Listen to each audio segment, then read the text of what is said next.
ماہ رمضان، بہار قرآن۔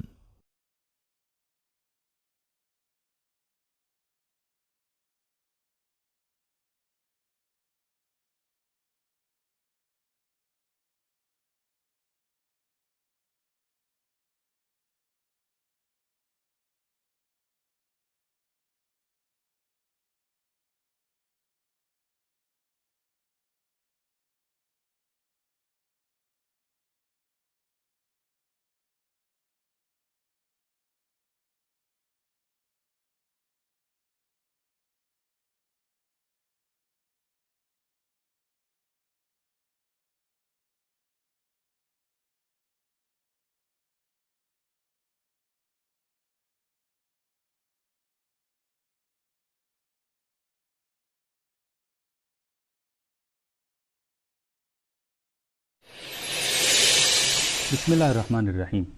یہ آیت مبارکہ ہمیں کچھ باتوں کی طرف متوجہ کرتی ہے۔ پہلی بات یہ کہ تلاوت قرآن ایک مستحب عمل ہے، لیکن اس آیت میں اس کا ذکر واجبات سے پہلے ہوا ہے۔ یہ اس بات کی دلیل ہے کہ قرآن کریم کی تلاوت کتنا اہم مسئلہ ہے۔ دوسری بات یہ کہ نماز کے ساتھ انفاق کرنا بھی ضروری ہے، اس لیے کہ نماز کا مطلب ہے اللہ کو یاد رکھنا، اور انفاق کا مطلب ہے اللہ کے بندوں کو یاد رکھنا۔ تیسری بات یہ کہ جو کچھ ہمارے پاس ہے تمام نعمتیں اللہ کی دی ہوئی ہیں۔ چوتھی بات یہ کہ اگر ہمیں اس بات کا احساس رہے کہ جو کچھ ہمارے پاس ہے وہ اللہ کا دیا ہوا ہے، تو ہم اس کے بندوں کی مدد کرنے میں کبھی بھی کنجوسی سے کام نہیں لیں گے۔ ایک اور بات جو اس آیت سے سمجھ میں آتی ہے وہ یہ کہ انفاق صرف مال سے نہیں ہوتا ہے۔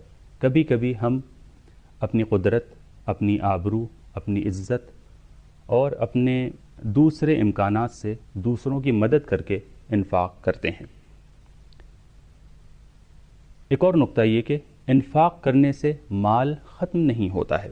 اور آخری بات یہ کہ اگر ہم انفاق کے ذریعے دوسروں کی مدد کرتے ہیں تو یہ ایک طرح سے اللہ کے ساتھ بزنس کرنا ہے، ایک ایسا بزنس جس میں کسی قسم کا نقصان نہیں ہے۔ اللهم صل على محمد وآل محمد